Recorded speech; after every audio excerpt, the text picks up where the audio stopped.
Hello friends, welcome to my English channel. How to find out if you are a beginner or not. If you remember a lot of English words, you see everything around you and you know the English word. You can make a sentences and describe in English. Okay?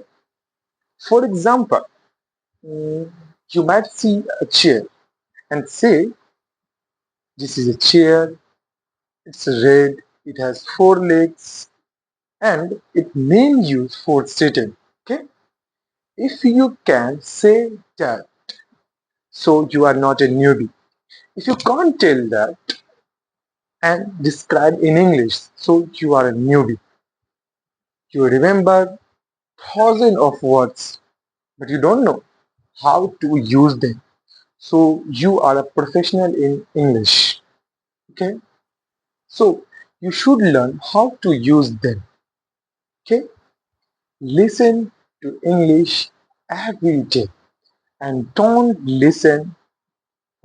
don't listen 2 hours continuously.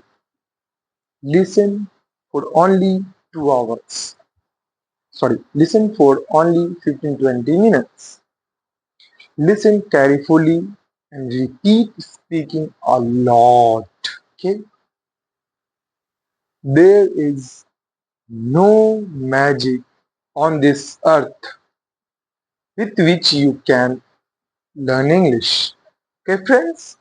So practice and become a confident English speaker. I hope this video is helpful for you. Like, subscribe, and don't forget subscribe button. Okay friends, bye. See you next video.